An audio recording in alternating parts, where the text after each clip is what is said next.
ఇవాళ debate. So Mastan రావు గారు react అండి ప్లీజ్.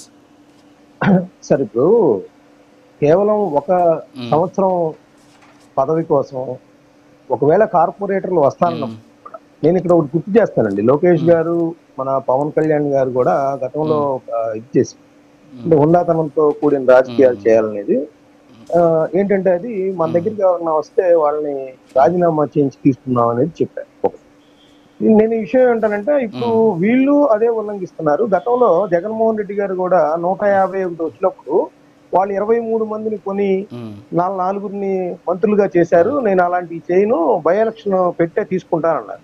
ఆ తర్వాత మనం చూసాం కర్ణం బలరాం గారు, వల్లంనేని వంశీ గారు, మద్దాలి గిరి గారు, ఇంకొకరిని నలుగురిని తీసుకున్న తర్వాత ఆయన అదే పద్ధతి అంటే 151 వస్తే ఏంటంటే హుందాతనంతో కూడా రాజకీయాలు చేస్తారని నాలాంటి వాళ్ళందరూ అనుకున్నారు.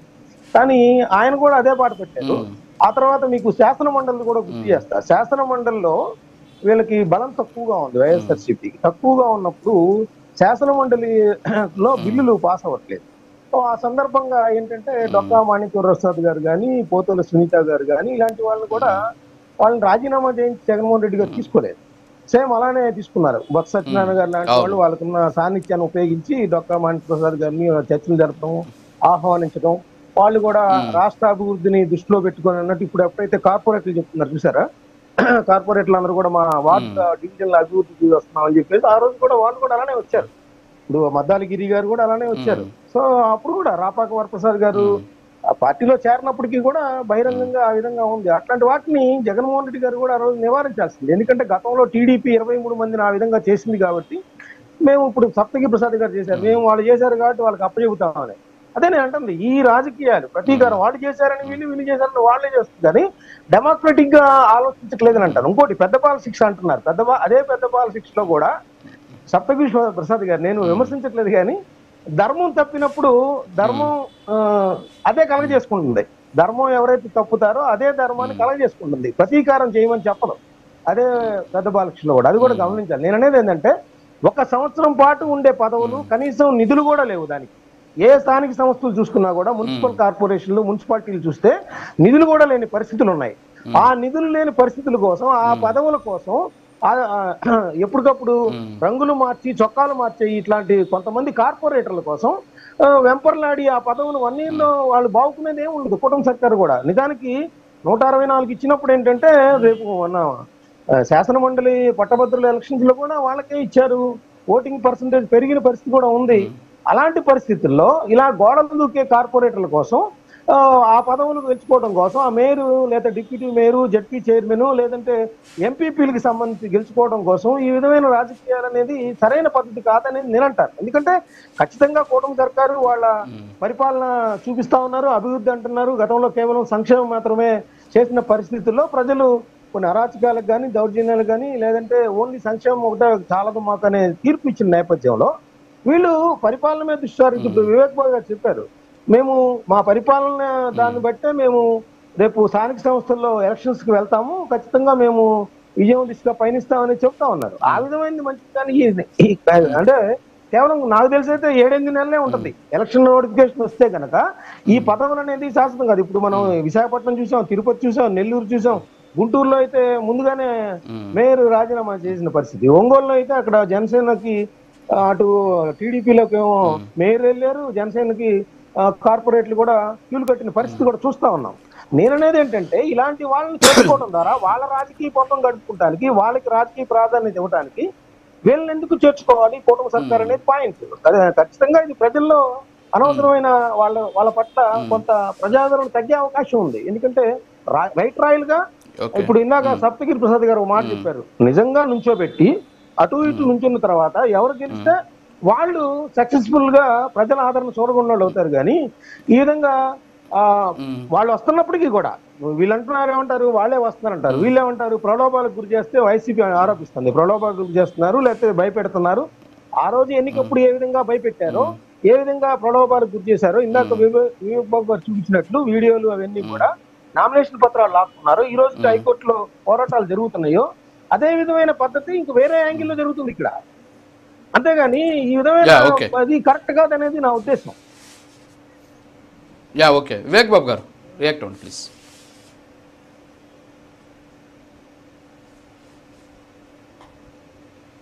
ఎవరు నన్నేనా అన్న అడిగి యా వివేక్ వివేక్ బాబు గారు మీరే మాట్లాడు. యా క్వశ్చన్ అడిగారా? నాకు వాయిస్ బ్రేక్ అయింది. యా మీరు రియాక్ట్ అవ్వండి. ఇప్పుడు విన్నారు కదా, మన సురేష్ గారు మాట్లాడారు, సప్తగిరి ప్రసాద్ గారు మాట్లాడారు, ఏంటి ఎలా చూడొచ్చు? యా అంటే ఇప్పుడు ఇప్పుడు రానున్న స్థానిక సంస్థల ఎన్నికలు కావచ్చు, లేకపోతే ఇప్పుడు ఏదైనా వైజాగ్లో ఇప్పుడు జరుగుతున్న పరిణామాలు, మేయర్ పదవికి జరుగుతున్న కీలకమైన పరిణామాలకు సంబంధించినవి, అది ఆన్గోయింగ్ ప్రాసెస్. అంటే ప్రభుత్వం పట్ల ఆకర్షితులు ఇందాక చెప్పినట్టు వచ్చే వాళ్ళని మనమేమి కాదనలేము. సో అది వాళ్ళ సంఖ్యాబలాన్ని బట్టి మేయర్ను, డిప్యూటీ మేయర్ని ఎన్నుకుంటారు. అది జనరల్గా జరిగే ప్రొసీజరే. అయితే ఇప్పటికీ అధికారంలో లేకున్నప్పటికీ కూడా సప్త సముద్రాలు దాటి తీసుకొస్తాను, పోలీసుల్ని కానీ అధికారులు కానీ నిలబెడతాను అని ఒక 3-4 నెలల కిందట ఏదైతే వైసీపీ అధినేతగా ఆయన చెప్పారో, లేటెస్ట్గా ఇది ఒకసారి చూద్దాం. లేటెస్ట్ ఇది జస్ట్ నిన్న డిఎస్పితో సెల్యూట్ కొట్టిస్తాడంట ఆయన ఒక కార్యకర్తకి. ఒక డిఎస్పితో ఒక కార్యకర్త ఇచ్చిన ఫిర్యాదు మేరకు దాన్ని పరిశీలించకుండా, లేకపోతే దాన్ని తప్పు అని చెప్పాల్సింది పోయి ఫిర్యాదు తీసుకొని విచారణ చేసినందుకు కార్యకర్త బాధపడి చెప్పుకున్నందుకంట ఆయన డిఎస్పితో ఒక కార్యకర్తకి, అంటే 4 సింహాల టోపీ కలిగిన ఒక ప్రభుత్వ అధికారి, ఒక పోలీసు అధికారి, చట్టబద్ధంగా పనిచేసే ఒక అధికారి ఒక మామూలు కార్యకర్తకి, ప్రోటోకాల్ లేని కార్యకర్తకి, అంటే ఒక పార్టీ కార్యకర్త తన పార్టీ కార్యకర్తకి సెల్యూట్ కొట్టిస్తాడంట. అది పబ్లిక్ గా ఆయన ఇచ్చిన భరోసా. అలాగే ఏ అధికారులు అయితే పులివెందల్లో ఒకవేళ డిఎస్పీలను నీ అంతు చూస్తా, నీ కథ వచ్చిన తర్వాత చెప్తాను, నిన్నేం చేస్తానో చూస్తాను అంటే పబ్లిక్ గానే చెప్తున్నాడు ఆయన మాటలు. అంటే అధికారంలో లేనప్పుడే పబ్లిక్ గా చెప్తున్నాడు. గత 5 ఏళ్ల పాటు అధికారంలో ఉండి ఏం జరిగిందో చూసాము. వీళ్ళు ఈరోజు మళ్ళీ అదే టైపు నీతులు చెప్తున్నారు. అంటే ఏది, మేము చాలా పకడ్బందీగా, మేము చాలా పద్ధతిగా మాట్లాడతాము, మేము చాలా పద్ధతిగా పని చేస్తాము, మాకు ఇంకోసారి అధికారం ఇవ్వండి అని. కానీ వాళ్ళ డిబేట్ లో మాట్లాడే వాళ్ళు కూడా చాలా వరకు వైసీపీ ప్రతినిధులు చాలా వరకు అదే పద్ధతితో, ధోరణితో మాట్లాడుతూనే ఉన్నారు. మేము ఏ రోజు అధికారంలో ఉండి కూడా మేము అది చేస్తాం, ఇది చేస్తాం, లేకపోతే అది పొడుస్తాం, పీకుతాం అని ఏ రోజు చెప్పట్లేదు. మేము ప్రజల వద్దకు వెళ్తాము, అన్ని ప్రజల ముందే పెడతామనే కూడా చెప్తున్నాం ప్రతి సందర్భంలో కూడా. సో వాళ్ళకు మాకు ఉన్న తేడాను చెప్తున్నాం ప్రజల ముందర. ప్రతిపక్షంలో ఉండి కూడా ఇప్పటికీ అధికారులను బెదిరిస్తూ కలెక్టర్లు అంతు చూస్తాము, ఎస్పీలు అంతు చూస్తాము. సో ఈ టైప్ ఆఫ్ ధోరణి ప్రజాస్వామ్యానికి ఎక్కడికి తీసుకువెళ్తుంది? ఇలాంటి పార్టీ అధినేతలుగా ఉంటే ఏం సంకేతాన్ని ఇస్తుంది? ఒక ముఖ్యమంత్రి స్థాయిలో కూర్చుంటే ఇక ఆ రాష్ట్రం బాగుపడుతుందా? ప్రజలకు ఏ విధమైన సెక్యూరిటీని ఇస్తారు? రాష్ట్ర పెద్దగా ఉండాల్సిన, లా అండ్ ఆర్డర్ను మెయింటైన్ చేయాల్సిన వ్యక్తే మీ అంతు చూస్తాం, పోలీసులతో సెల్యూట్ కొట్టిస్తాం, ఎస్పీలను దండాలు పెట్టిస్తాము అని అని ఒక సంకేతాన్ని బహిరంగంగా ఇస్తుంటే, రేపు వచ్చే ఎలక్షన్లు కానీ లేకపోతే జనరల్ ఎలక్షన్స్ కానీ ఈ ప్రభుత్వాన్ని మళ్ళీ ఎన్నుకోండి అంటూ వైసీపీ కోరుకుంటున్న ఆలోచనని మనం ఎలా చూడాలి? వాళ్ళు అసలు ఆ రాష్ట్రంలో ప్రజలు బతికి బట్ట కడతారా అనే క్వశ్చన్ ని ఎవరికి వాళ్ళు వేసుకోవాలి, ప్రజలే వేసుకోవాలి. అది నా విన్నపం అంతే. ఓకే అండి, ఓకే. సురేష్ గారు ఎలా రియాక్ట్ అవుతారు మరి వివేక్ బాబు గారి పాయింట్స్, అలాగే సప్తగిరి ప్రసాద్ గారు? నేను సూటిగా ఇక్కడ వివేక్ బాబు అన్న చెప్పిన అంశాల్లో 2 అంశాలు మాట్లాడదలుచుకున్నాను సార్. ఒకటి, శాంతి భద్రతలు అనేసి మాట్లాడారు. ఈ రోజు కూటమి ప్రభుత్వం అధికారంలో ఉంది. శాంతి భద్రతలు ఏ రకంగా రాష్ట్రంలో ఉన్నాయో, నిన్నటికి నిన్న తాడేపల్లిలో ఒక మహిళ అత్యాచారం చేసి హత్యగావించబడిన ఘటనతో సహా ఈరోజు అనేక వందలాది ఘటనలు రాష్ట్రంలో మహిళల పట్ల, చిన్నారుల పట్ల జరుగుతుంటే శాంతి భద్రతలు ఎక్కడికి వెళ్ళాయో మాకైతే అర్థం కావడం లేదు. రెండోది, అన్న ఒక నిమిషం, జగన్మోహన్ రెడ్డి గారు ఈ రకంగా బహిరంగంగా మాట్లాడడం ఎంతవరకు కరెక్ట్ అన్నారు. జగన్మోహన్ రెడ్డి గారు మాట్లాడింది కేవలం ఎవరైతే రాజ్యాంగ విరుద్ధంగా పనిచేస్తున్నారో, చట్ట వ్యతిరేకంగా పనిచేస్తున్నారో అలాంటి వారిని ఉద్దేశించి మాట్లాడారు. తర్వాత ప్రతిపక్షంలో ఉండి జగన్మోహన్ రెడ్డి గారు ఇలాంటి మాటలు మాట్లాడడం ఎంతవరకు సమంజసం అన్నారు. మరి రెడ్ బుక్ అని 2 సంవత్సరాల పాటు నారా లోకేష్ గారు రాష్ట్రం మొత్తం, అప్పుడు మేము అధికారంలో ఉన్నాం, అప్పుడు ఆయన ప్రతిపక్ష పార్టీలో ఉన్నారు, ఆయన రెడ్ బుక్ అని ఎత్తుకొని రాష్ట్రం అంతా 2 సంవత్సరాల పాటు తిరిగితే లేని తప్పు ఈ రోజు జగన్మోహన్ రెడ్డి గారు చట్ట వ్యతిరేకంగా పనిచేసేటువంటి కార్యకర్తలకు భరోసా ఇస్తూ ఆ అధికారులను హెచ్చరించడంలో తప్పు కనిపిస్తుందా? రెండో అంశం, ఎక్కడ జగన్మోహన్ రెడ్డి గారు, నారా లోకేష్ గారు కార్యకర్తలు మీరు కేసులు పెట్టుకోండి, మీరు తిరగబడండి ప్రభుత్వాన్ని, ఎదిరించండి, మీరు పోయి కేసులు పెట్టుకోరండి అని మాట్లాడినట్టు మాటల్లా మీరు ఓపిక్ గా ఉండండి. కార్యకర్తలకు ఎవరికి అన్యాయం జరిగిందో నేను వచ్చిన తర్వాత వాటి మీద మీకు ఖచ్చితంగా భరోసా కల్పిస్తానని చెప్పి మాట్లాడుతున్నారు కానీ ఎల్లి కేసులు పెట్టుకోమని కానీ ఎల్లి రెడ్ బుక్ అనేసి రాష్ట్రం అంతా తిరగడం లేదే. ఏదన్నా వివేక్ బాబు ఓకే వివేక్ బాబు గారు వివేక్ బాబు గారు చెప్పండి మరి. మరి అధికారంలోకి వచ్చాక మీ సంగతి చూస్తాం, అప్పటి వరకు మరి చూడాలి తప్పదు. మరి వాళ్ళు కూడా కాదు ఇప్పుడు గత 5 ఏళ్ల పాటు ఎవరి మీద ఏ పార్టీ కార్యకర్తల మీద ఎన్నెన్ని దాడులు, నరకడాలు, కత్తిపోట్లు జరిగాయో we have the data, right? మనకు అంత అంకెలు ఉన్నాయి. వద్దొద్దు, ఒక నిమిషం నువ్వు అడిగిన దానికి వివరణ ఇవ్వాలి కదా. ఒక నిమిషం ఆగు. వివరణ ఇస్తున్నాను, ఇప్పుడు అడ్డుపడద్దు. వివరణ ఇస్తాను. నువ్వు ఆవేశపడతావు. మిగతా వాళ్ళలా కాకుండా మాట్లాడాలి. మీరు ఎక్కడ మాట్లాడతారు?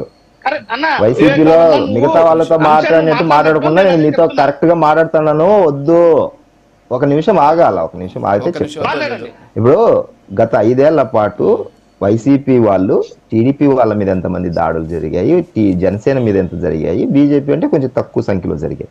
మేము ఎంతమందిని కార్యకర్తలను కోల్పోయాము, బహిరంగంగా ఎంతమందిని పొడిచారు, కాళ్ళు విరిచేశారు, హ్యాంగ్ చేశారు. అయితే అనుమానాస్పద మృతులకే అది అంతే లేదు. బాబాయ్ మర్డర్ కేసులోనే అనుమానాస్పద మృతులు సాక్షులంతా 5 మంది పోయారు ఇప్పటికే. అంటే ఒక సొంత వాళ్ళ ఇంట్లో వాళ్ళ ఘటనకే ఉదాహరణగా తీసుకుంటే ఇక సామాన్యుల పరిస్థితి ఏంటి అనేది సాక్షాత్తు వాళ్ళ చెల్లెలు గారు అడుగుతున్నారు, ఇంకొక చెల్లెలు సొంత తోడబుట్టిన చెల్లెలు గారు అడుగుతున్నారు. అది వేరే విషయం, అది కూడా పక్కన పెడదాం. మేమేమంటున్నాం, రెడ్ బుక్ గురించి ఆయన అడిగారు.